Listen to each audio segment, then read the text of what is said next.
کی گولیاں کھا رہا ہوں, میری ڈپریشن ختم نہیں ہو رہی تھی. آپ کا میں نے ایک ڈپریشن کے خلاف بیان سنا, ڈپریشن کیسے ختم کریں, یہ تھا یا پتہ نہیں کیا تھا.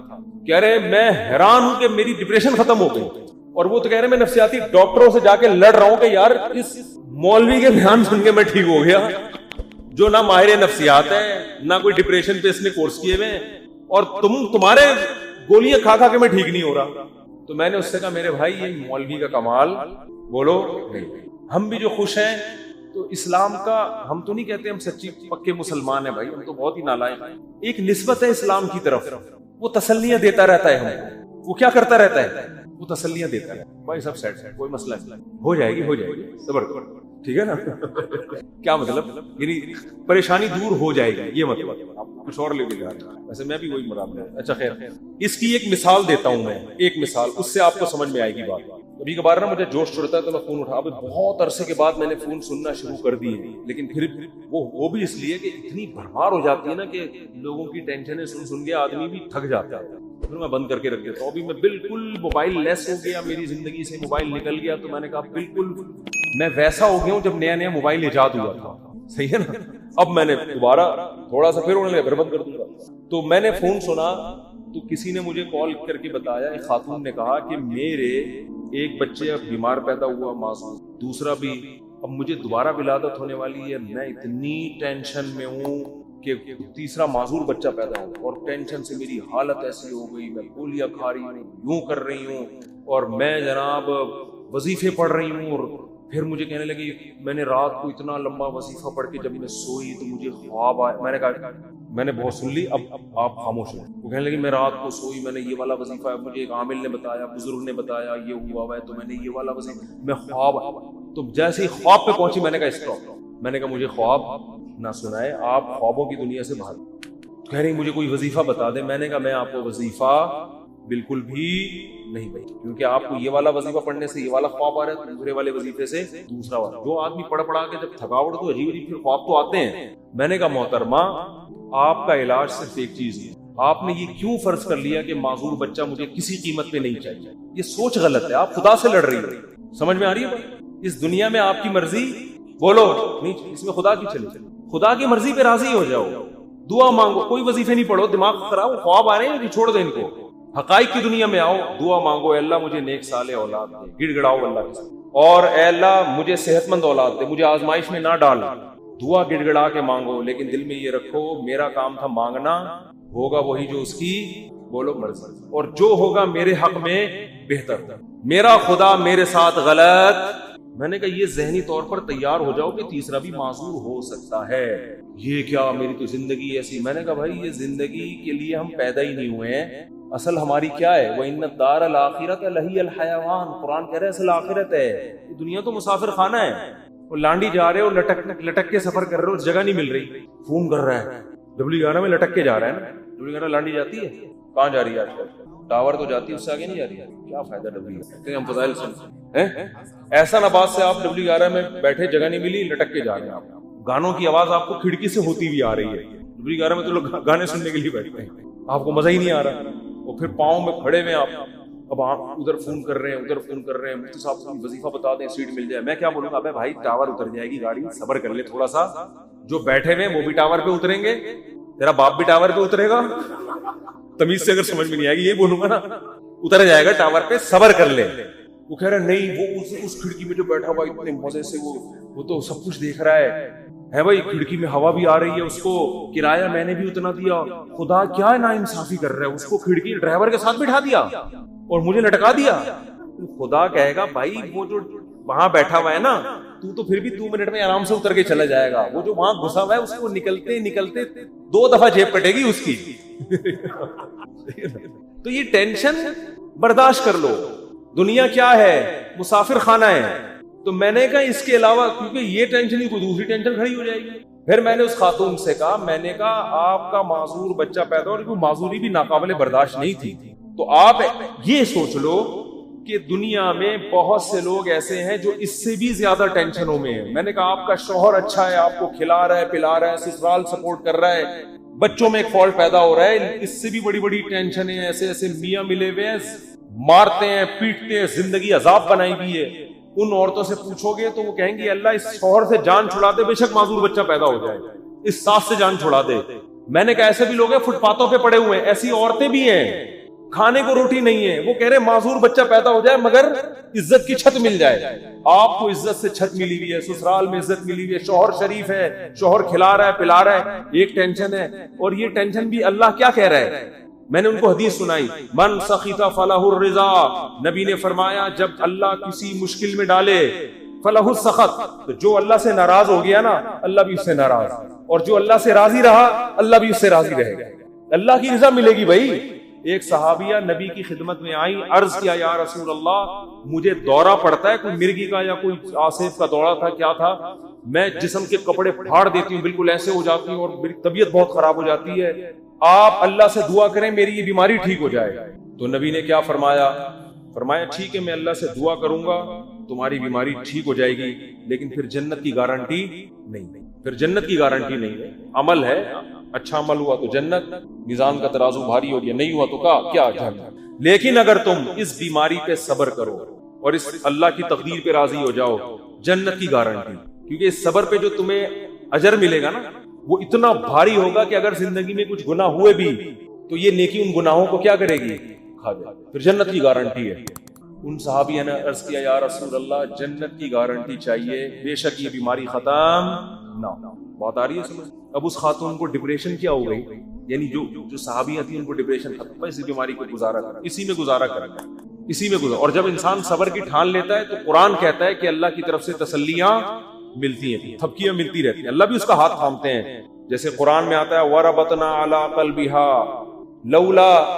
لولا الربطنا، کیا ہے، ان کادت لتبدی بِهِ لولا الربطنا علی قلبها۔ حضرت موسیٰ کی ماں نے جب اپنے بچے کو، بس یہ آخری بات کر کے بیان ختم کرتا ہوں، اپنے بچے کو صندوق میں ڈالا نا اللہ کے حکم پہ، تو قرآن کہہ رہا ہے موسیٰ کی ماں کا دل صبر سے کیا ہو گیا؟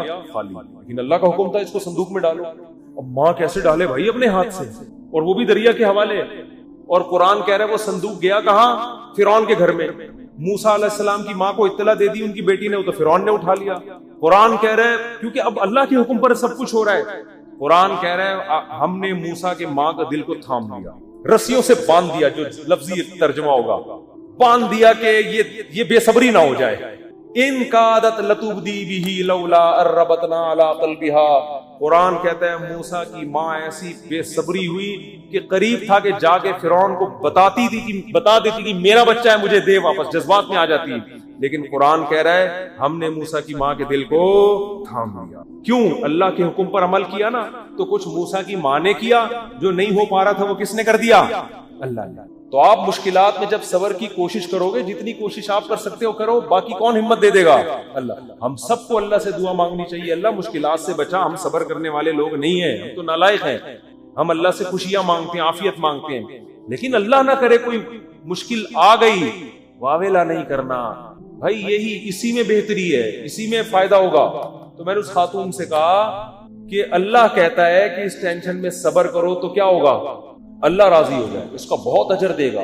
میں نے کہا آپ کل بوڑھی ہو کے آپ نے مر جانا ہے، اگر آپ کے 3 بچے بالکل صحت مند پیدا ہوتے ہیں بھائی، تو کیا مرنے کے بعد یہ قبر میں ساتھ جائیں گے؟ قبر میں بچہ نہیں جائے گا، معذور بچوں پہ جو آپ نے صبر کیا یہ صبر کہاں جائے گا؟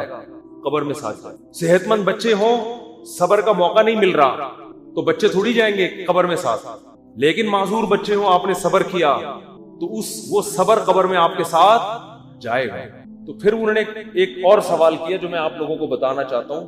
انہوں نے کہا لوگ مجھے کہتے ہیں کہ تم کوئی منحوس ہو، معاذ اللہ، نحوست ہے تمہارے اندر، کوئی گناہ ہوا ہے جس کی سزا تمہیں مل رہی ہے، معذور بچے پیدا ہو رہے ہیں۔ یہ لوگ بڑے تانے دیتے ہیں نا، بچے نہیں ہو رہے تو اس سے کوئی گناہ ہوا ہے، کوئی بیمار ہو گیا، فالج ہو گیا، دیکھا ہم تو کہتے تھے بندہ ہی ٹھیک نہیں ہے۔ میں نے ان سے کہا، میں نے کہا یہ بات لوگوں کی غلط ہے، اس کو نہ سنیں۔ ہاں توبہ استغفار تو ہر ایک کو کرنا چاہیے، اپنا اگر کوئی گناہ ہوا ہے تو اللہ سے توبہ کرے، معاف ہو جائے گا وہ۔ لیکن میں نے کہا قرآن میں کیا کہتا ہے؟ اَيَحْسَبُونَ أَنَّمَا نُمِدُّهُم بِهِ مِن مَّالٍ وَبَنِينَ نُسَارِعُ لَهُمْ فِي الْخَيْرَاتِ بَل لَّا يَشْعُرُونَ۔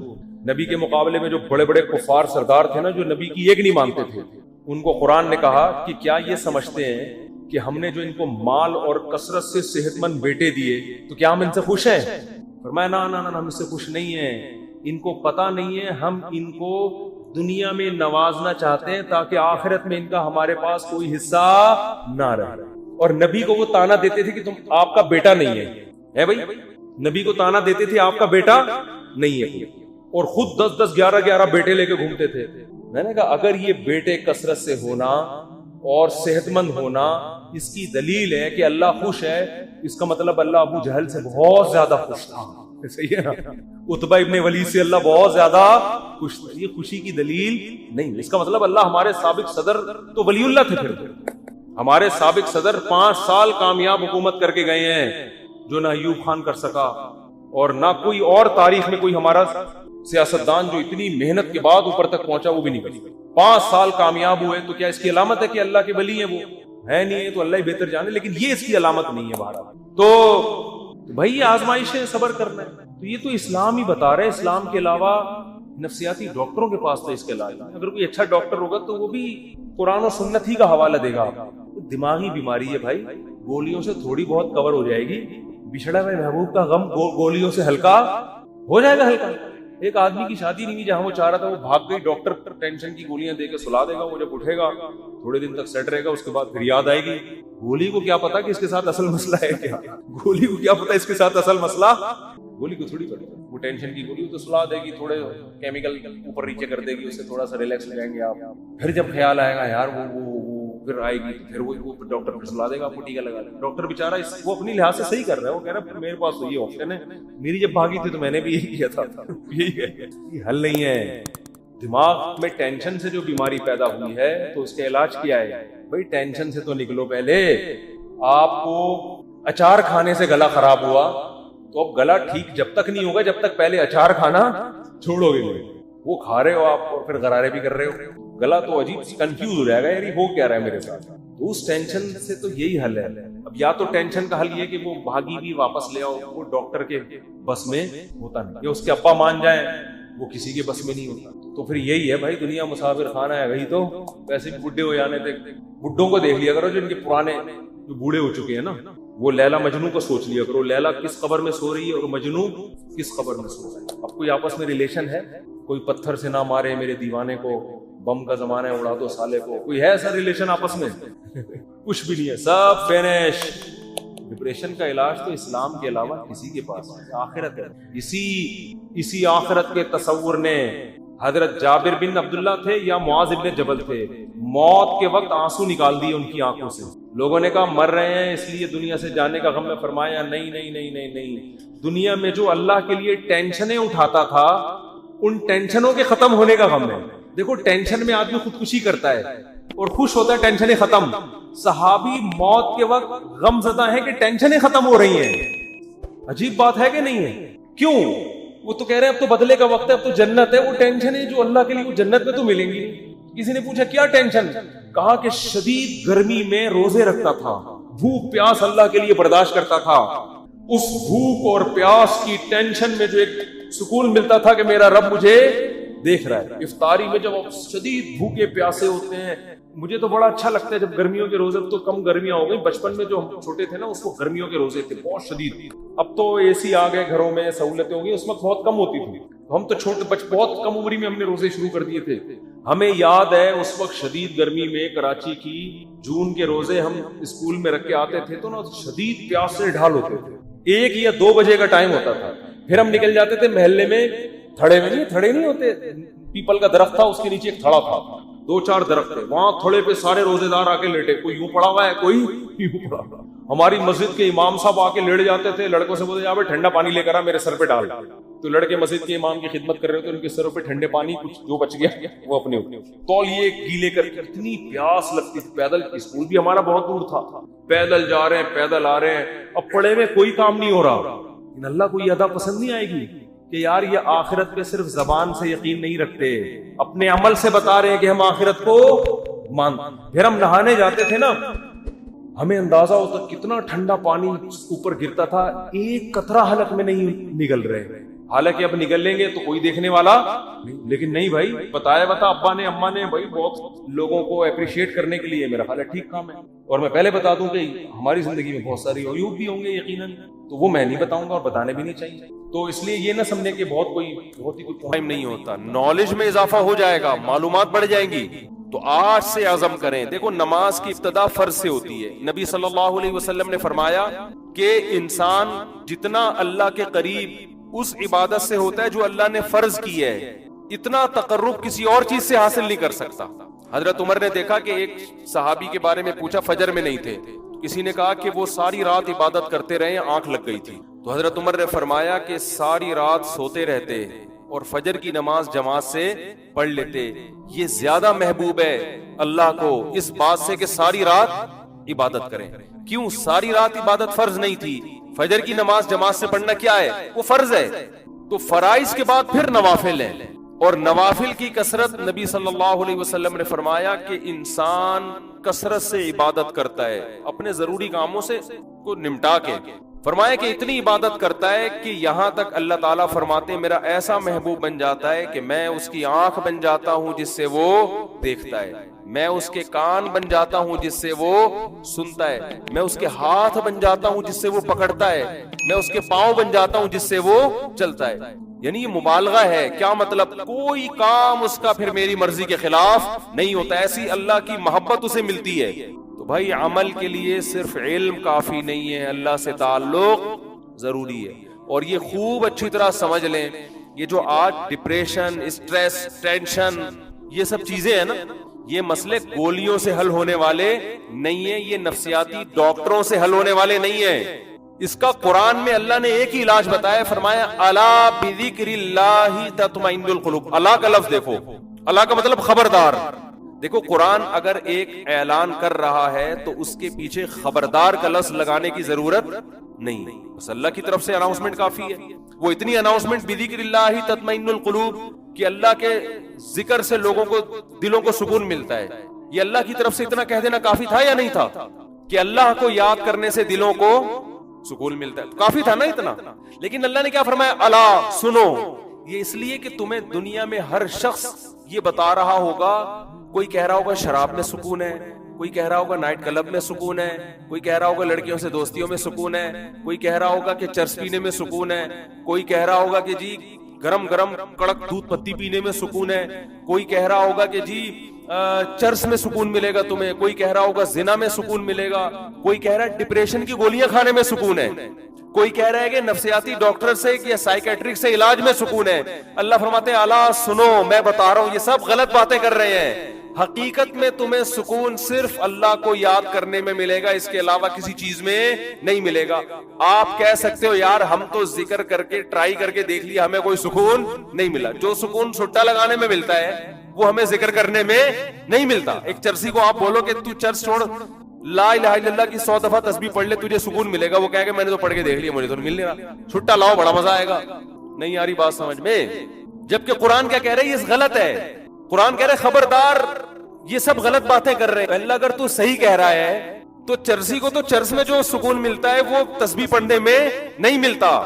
بات آ رہی ہے؟ اصل میں سکون کی ڈیفینیشن ہی آپ نہیں سمجھے. یہ سکون نہیں ہے جو چرسی کو مل رہا ہے، یہ وقتی طور پر اس کی جو ڈپریشن چرس نہ پینے سے پیدا ہوئی ہے نا، جو باڈی کی ایک ڈپریشن ہے، وہ وقتی طور پہ ختم ہوئی ہے. اگر چرسی کا چرس میں سکون ہوتا تو بار بار چرس کیوں مانگتا؟ وہ چرس نہ ملنے سے اس کی طبیعت کیوں خراب ہو جاتی؟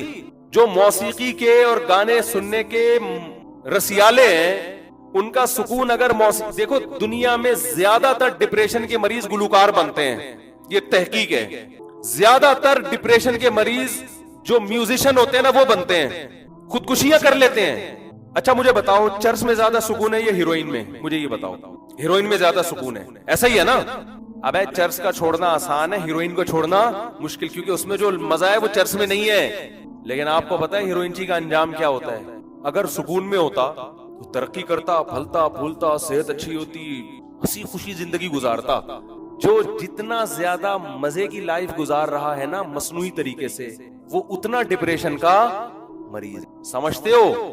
وہ ڈپریشن کا اتنا زیادہ مریض ہے. اس کی مثال دے کے بس بات ختم کرتا ہوں. دیکھو طاقت کی دو قسمیں ہیں. ایک طاقت ہوتی ہے جو کھانا کھانے سے آتی ہے. ایک کمزور سا باریک سا انسان جو جیسے آج کل کے ہمارے اکثر کراچی کے نوجوان ہیں, ایسا لگتا ہے ہینگر کے پہ کپڑے لٹکے ہوئے ہیں بس. اب کوئی اسے کہے کہ چلا نہیں جا رہا, بیٹھا نہیں جا رہا, یہ چلا گیا کسی ہیروئنچی کے پاس کہ مجھے طاقت چاہیے. اس نے ہیروئن کا ایک ٹیکا لگا دیا, یہ اچھلے گا نا, چھلانگے مارے گا, کودے گا, ایک دم پاور آ جائے گی, آپ کی بتی سی پھاڑ دی اس نے.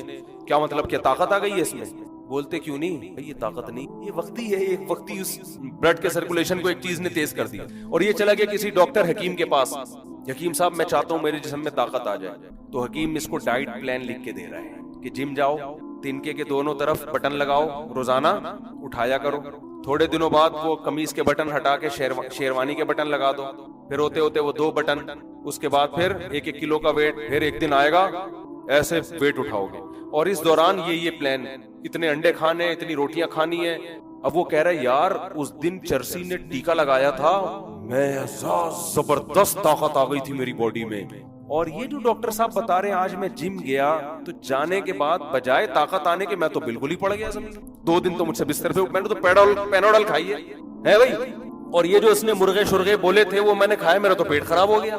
تو ڈاکٹر کیا بولے گا, ابے وہ طاقت نہیں ہے, وہ چرسی نے چرس کا ایک ٹیکا لگا دیا تجھ میں جو تو 2 منٹ اچھل رہا ہے. وہ تھوڑے دنوں میں جتنا ہے نا, ابھی تو ہینگر پہ کپڑے نظر آ رہے ہیں, ہینگر بھی غائب ہو جائے گا تھوڑے دنوں میں, صرف کرتا شلوار رہ جائے گا. تو نظر نہیں آئے گا, تو محسوس ہوگا لوگوں کو, محسوس ہوگا کہ کوئی بندہ تھا, رہے گا نہیں تو. اور میں جو طریقہ بتا رہا ہوں نا, اس میں وقتی طور پر تو بور ہو رہا ہے, درد بھی ہو رہا ہے, پین بھی ہو رہا ہے, ذرا کر کے دیکھ. 1-2 سال کے بعد دیکھنا, آج تو بٹن اٹھا رہا ہے, ٹھیک ہے نا, 1-2 سال کے بعد دیکھنا تیری قمیضیں پھٹنے لگیں گی. لوگ بولیں گے کرتا شلوار تھا, اب نہیں ہے, اب بندہ ہے, کرتا پتہ نہیں کہاں گیا اس کا. تو یاد رکھو اللہ کے ذکر سے جو سکون ملتا ہے وہ ایسا نہیں ہوتا کہ آج بیٹھ گئے آپ نے, آج ایک تسبیح پڑھ لی, آج نماز پڑھ لی. کنٹینیو ایک کام کریں, یہ نیچر ہے, انسان کی فطرت ہے رب کی عبادت کرنا. اس ٹریک پر جب آئے گا تو آہستہ آہستہ آہستہ آہستہ اس کا دماغ فریش ہو جائے گا, آہستہ آہستہ اس سکون میں جائے گا. اور یہ جو سکون ہے نا, موسیقی کا سکون, ایک فلم دیکھ لی, ایک ڈرامہ دیکھ لیا, کوئی فوج فلم دیکھ لی, اور جناب کوئی سٹا لگا لیا, یہ سکون برباد کرنے والی چیزیں ہیں. جیسے چرسی اور ہیروئنچی کو ٹیکا لگا دیا آپ نے. تو قرآن اس لیے کہہ رہے الا بذکر اللہ تطمئن القلوب, دلوں کو سکون اللہ کے ذکر, اللہ کی یاد کے علاوہ کسی چیز میں نہیں ملتا. کر کے تو دیکھو, ایسا نہیں ہوگا کہ آج تسبیح پڑھ لی تو ایک دم فٹ فاٹ ہو گئے, ٹھیک ہے نا. اللہ سے دل لگاؤ, کیونکہ دلوں پہ طاقت کس کی ہے, اللہ کی ہے. تو وہاں سے موٹیویشن ملے گی آپ کو, وہ سب اپنے آپ کو حوالے کر دو اس کے. انگریزوں نے بڑی تحقیقات کی, ہمارے ایک ریلیٹیو ہیں امریکہ میں, انہوں نے کہا کہ گورے کہتے ہیں کہ یار یہ مسلمان قیدی جب جیل میں ہوتے ہیں نا, اکثر ڈپریشن میں نہیں جاتے, یہ پہلے زمانے کے قیدیوں کی بات ہے. اور جو غیر مسلم ہوتے ہیں وہ خودکشیوں پہ آ جاتے ہیں. انہوں نے کہا کہ وجہ اس کی ہے کہ مسلمانوں کے اپنے جیل کے اندر معمولات شروع, کوئی قرآن حفظ کر رہا ہے, کوئی تہجد پڑھ رہا ہے, کوئی جناب کوئی تسبیح کر رہا ہے, صحیح ہے نا, یہ اللہ اللہ کرنے میں لگ جاتے ہیں اس میں. دیکھو جو چیز آپ کو تنہائی میں سکون نہ دینا, جس آدمی کو ہر وقت لوگوں کا مجمع چاہیے سکون کے لیے, تو سمجھ لو کہ یہ آرٹیفیشل سکون ہے. ہم نے اہل اللہ کو دیکھا ہے اکیلے میں سکون سے بیٹھے ہوئے ہیں, جو کہ آج کل کوئی بھی نہیں بیٹھا. اکیلے میں سکون جب ہوتا ہے جب آپ اللہ سے دل لگا, تبھی تو حدیث میں آتا ہے نا, قرآن قبر کی وحشت کو دور کرے گا. کیوں, آپ دنیا میں تنہا تھے, اکیلے تھے, آپ نے قرآن سے دوستی لگا لی, تلاوت کرتے تھے آپ. سعودی عرب کے بڑے عالم تھے شیخ بن باز رحمہ اللہ تعالی, ان کے بارے میں سنا کہ اتنا زیادہ ذکر کرتے تھے کہ بیت الخلاء میں جب جاتے تو زبان کو دانتوں سے بند کر لیتے تھے, کیونکہ وہ آٹومیٹک ذکر ہوتا تھا. یہی بات یہاں بر صغیر کے ایک عالم گزرے, قاری فتح محمد رحمہ اللہ تعالی, ہمارے شیخ مفتی رشید احمد صاحب کے خلیفہ تھے. وہ قرآن کی تلاوت اتنی زیادہ کرتے تھے کہ جب بیت الخلاء یا واش روم جاتے تو زبان کو دانتوں سے دبا لیتے, کیونکہ آٹومیٹک ان کی زبان پہ تلاوت شروع ہو جاتی. ہم نہیں کہہ رہا کہ آپ اتنے بڑے بزرگ بنے, میں کہہ رہا ہوں بھائی فرض تو پڑھ لو نا. کیا خیال ہے, کتنا اچھا لگتا ہے یار, صبح انسان نہا دھو کے منہ صاف ستھرا کر کے نیٹ کلین ہو کے اللہ کے گھر کی, وہ وقار زکا کا نام تو سنا ہوگا سب لوگوں نے, ان کا میں نے محترم کا ایک کلپ دیکھا, مجھے خیال ہوا یار یہ بیان میں بتانے کا ہے. وہ اس وقار زکا صاحب نے کیا کیا کہ صبح فجر کی نماز پڑھنے نہا دھو کے محترم جا رہے ہیں, اور محترم صاحب اپنا کلپ بنا رہے ہیں, اور اس کا نام لکھا ہوا ہے 100 چوہے کھا کے بلی چلی حج کو. بس 100 چوہے کھا کے بلی چلی. مجھے بڑا اچھا لگا, میں نے کہا یار یہ کیا. تو وقار زکا صاحب نے کہا کہ دیکھو ٹھیک ہے ہم 100 چوہے ہم نے کھائے ہیں دن بھر میں, لیکن ایک کام ہم اچھا کر رہے ہیں. تو یار چلو بلی حج کو جا رہی ہے تو 100 چوہے کھا کے اگر اس نے غلط کیا تو حج کرنے کے لیے یہ کام تو اچھا کیا نا. تو اس نے کہا آپ صبح صبح اٹھیں, نہائے دھوئیں اور فجر کی نماز جا کے پڑھیں. تو مجھے اس لیے اچھا لگا کہ یار ایک لبرل آدمی جب اس طرح کی بات کرے گا نا تو چلو ایک اچھا پیغام دیا نا لوگوں کو کہ یار سارا دن آپ بے شک بیٹھ کے 100 چوہے کھا لو, دن کی ابتدا تو تمیز سے کرو نا. میں نہیں کہہ رہا کہ وہ 100 چوہے کھانے والی بات صحیح ہے غلط ہے, اس بحث میں نہیں پڑھ رہا, کسی کی شخصیت پہ میں نہیں جاتا کہ کون صحیح ہے کون غلط ہے, لیکن میسج بڑا اچھا دے دیا. میں نے بڑی رپلائی کیا, میں نے کہا یار یہ میسج بڑا خاندانی دیا. بہت سے لوگوں کو شاید اس سے خیال ہو کہ یار دن بھر جو مرضی بدماشیاں کریں, دن کی ابتدا تو کم از کم تمیز سے ہو جائے نا. تو صبح صبح نہا دھو کے آپ کبھی نہاؤ نہیں, بے شک سردیوں میں وضو کر لو, آپ ویسے نہا کے آؤ ٹھنڈے پانی سے, مزہ نہ آئے پیسے واپس.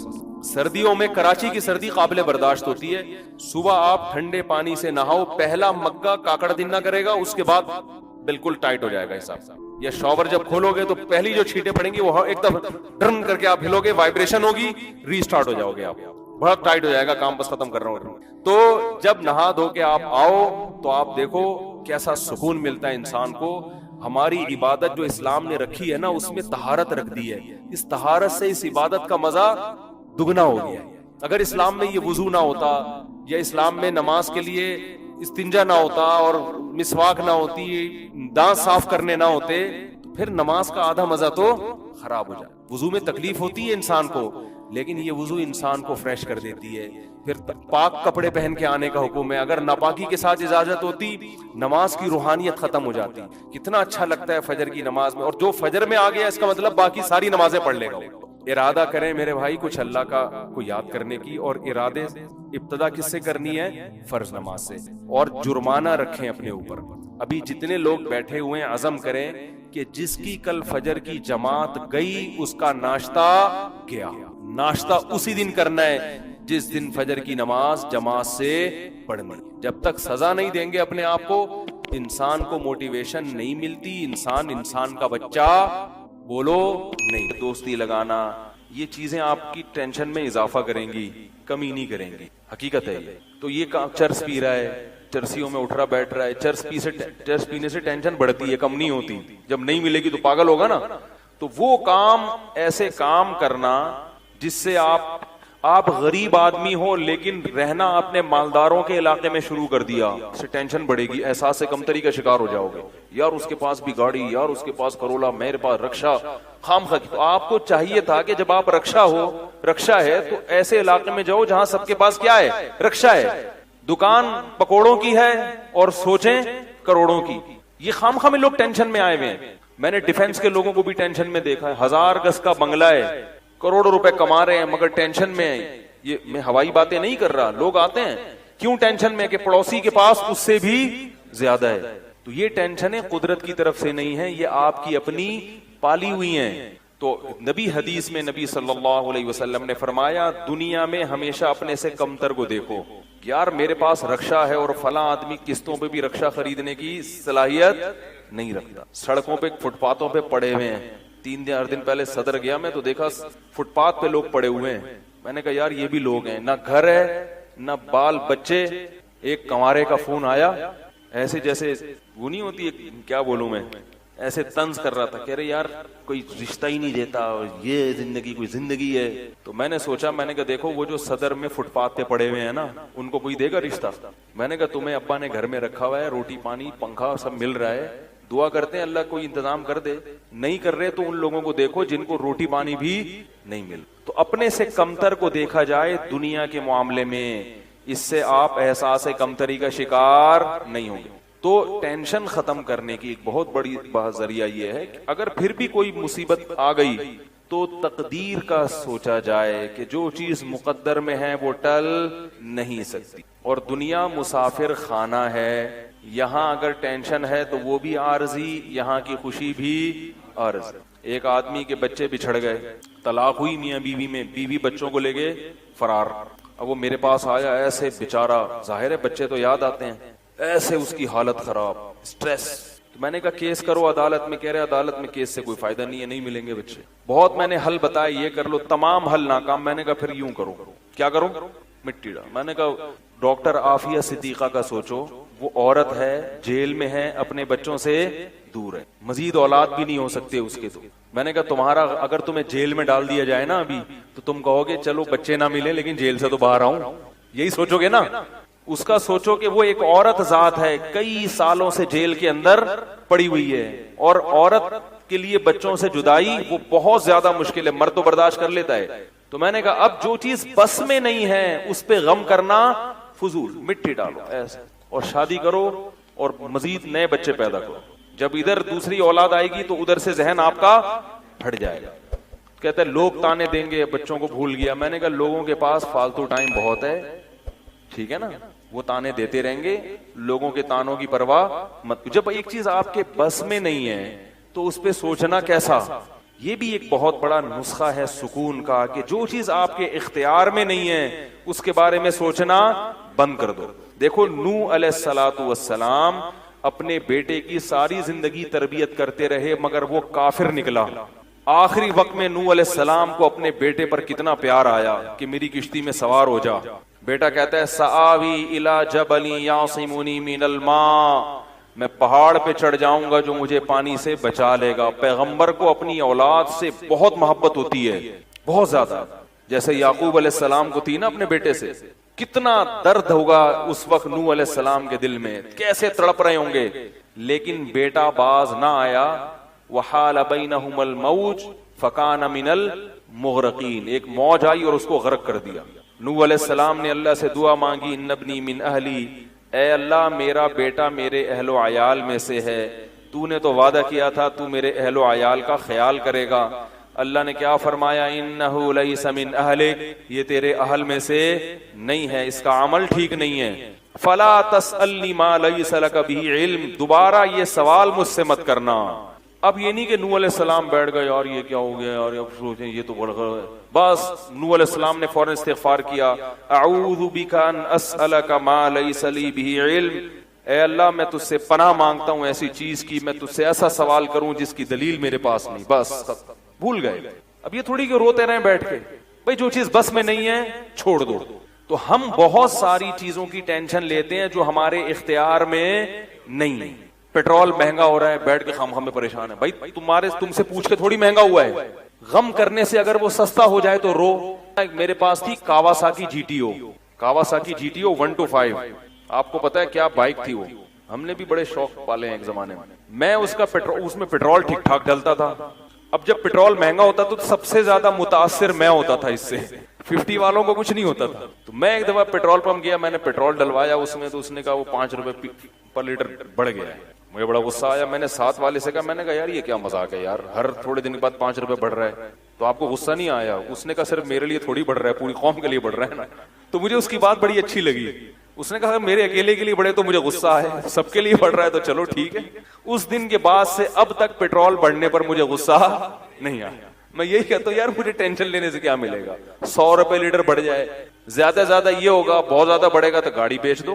بھائی نہیں ہمارے کنٹرول سے باہر ہو گئی ہے, گاڑی بیچ دو, دوبارہ آ جاؤ ٹیکسی پہ آ جاؤ, پھر بھی ہے تو پھر رکشے پہ آ جاؤ, پھر چنچی پہ آ جاؤ, پھر پیدل ہو جاؤ. جو چیز اختیار میں نہیں ہے اس کی ٹینشن لینا حماقت ہے. بات آ رہی ہے سمجھ میں؟ اسی طرح یاد رکھو اولاد کی تربیت کا معاملہ ہے.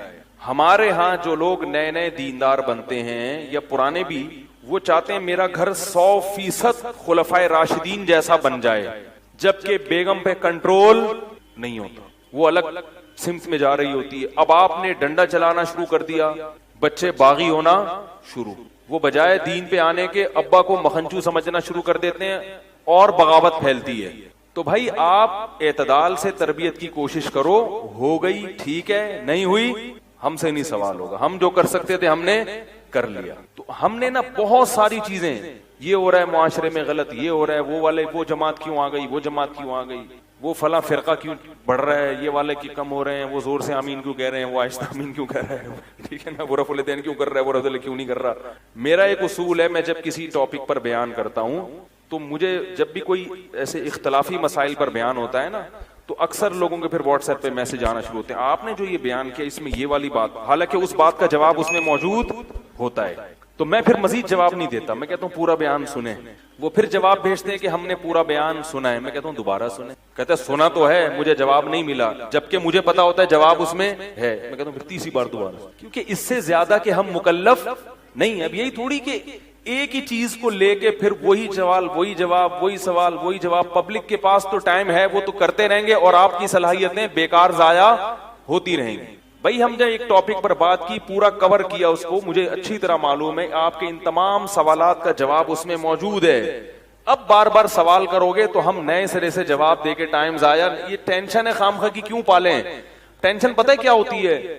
ٹینشن یہ ہوتی ہے کہ یار اتنی تفصیل سے میں نے بیان کیا پھر بھی لوگوں کی سمجھ میں نہیں آ رہا, ہائے یہ کیا یار, یہ کیا. اس سے آپ خام خواہ میں آپ کے سر کے بال غائب ہوتے رہیں گے. تو ہم یہی کہیں گے اے اللہ ہم سے جو ہو سکا تھا ہم نے کر دیا, اب سمجھ میں آنا سمجھانا کس کے بس میں ہے؟ اللہ کے بس. نبی کی بات سب کی سمجھ میں نہیں آئی, اور اللہ تعالیٰ نے نبی کو کتنی تسلی دی ہیں قرآن میں.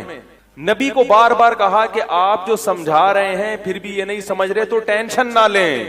کیوں؟ نبی کو اگر زیادہ ٹینشن ہوگی تو کام کون کرے گا؟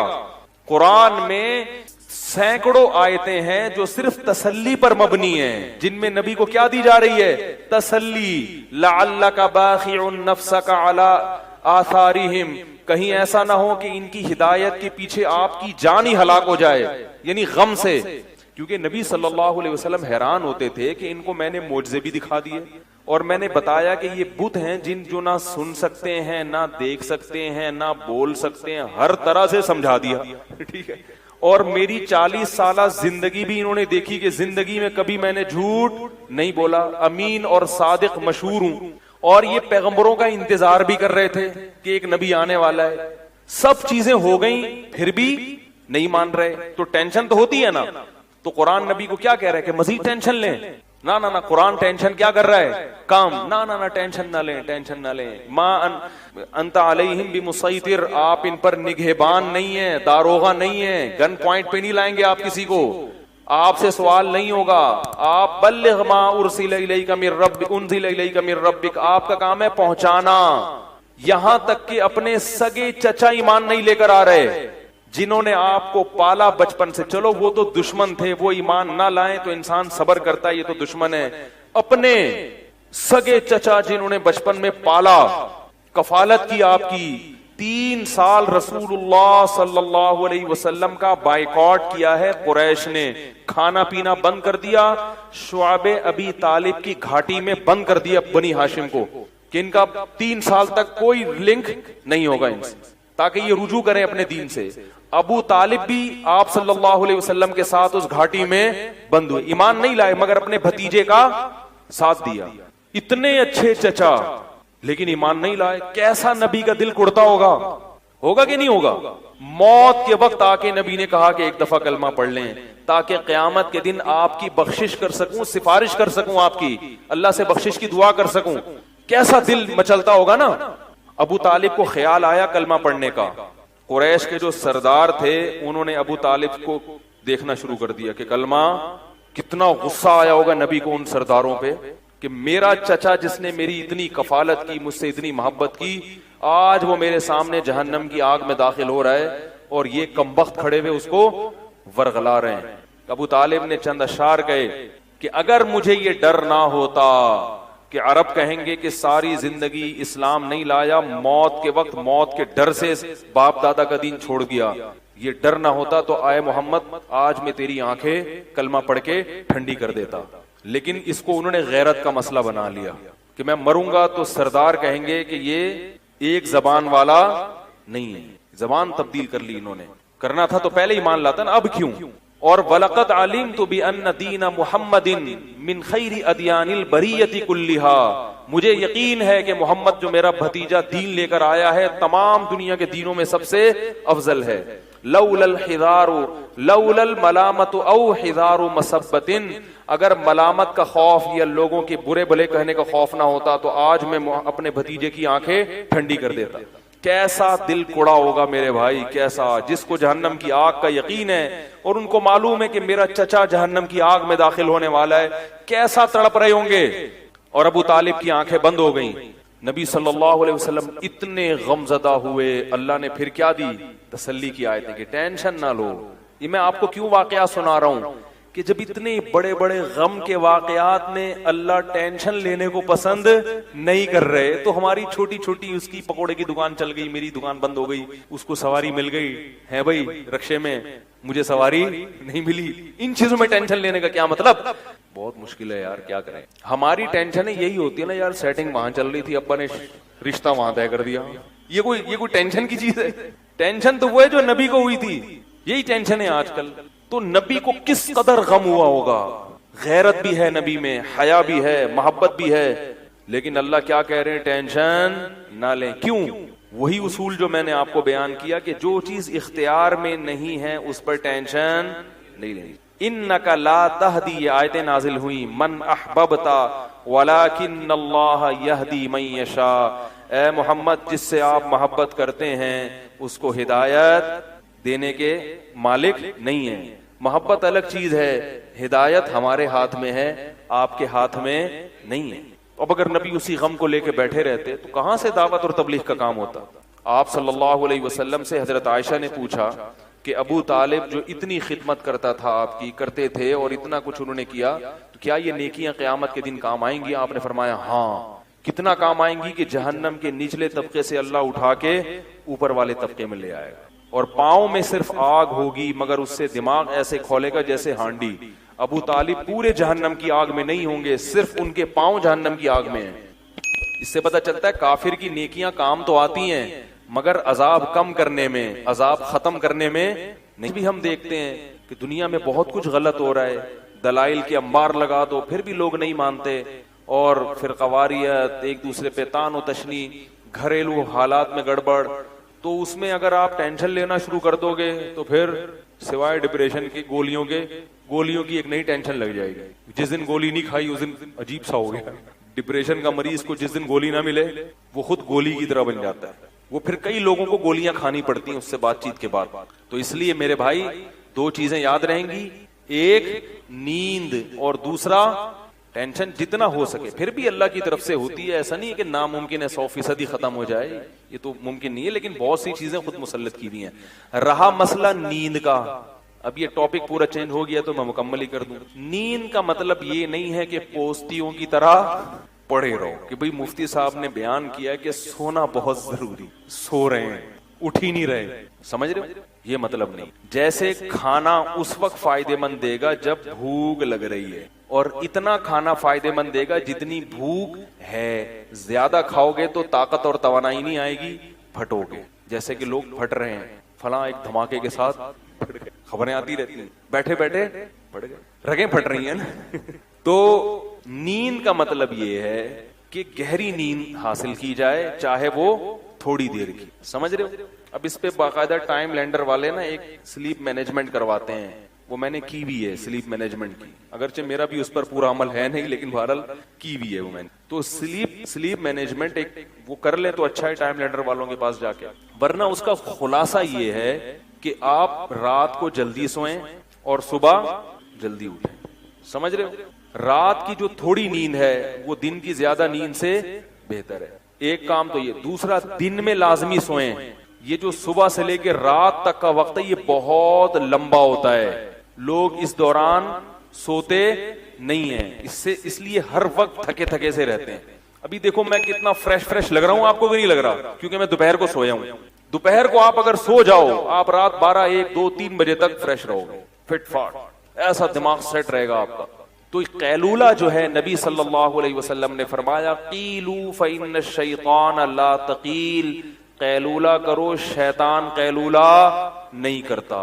اب غیر مسلموں نے بھی یہ شروع کر دیا ہے قیلولہ. چائنا میں پوری قوم دوپہر کو سونے لگی ہے, تو دوپہر کو لازمی سونا ہے. اب لوگ یہ کہتے ہیں ایکچولی ہمارے مسائل گئے, بولو میں سوؤں گا, جاؤ جو مرضی کرنا. آفس میں اگر سونے کا ٹائم نہیں ملتا, مسجد میں نماز پڑھو, تھوڑی دیر کے لیے وہیں لیٹ جاؤ, اور موبائل بند کر دو, لوگوں سے کہو چپ کر کے تھوڑی دیر چپ بھی کر دیا کرو. ہر وقت کیا کر رہے ہو آپ؟ سونے کے لیٹو گے نا اور بھائی دوسرا دوست آ جائے گا, وہ بھی آپ کے ساتھ ہے سونے کے لیے, پھر گپ شپ شروع کر دے گا, بولے گا یار تھوڑی دیر سونے دو, آنکھ بند ہونے دو, اٹھ کے تسلی سے باتیں کریں گے, آفس کا ٹائم ہے نا, باتیں کرنے کے لیے تو ہے.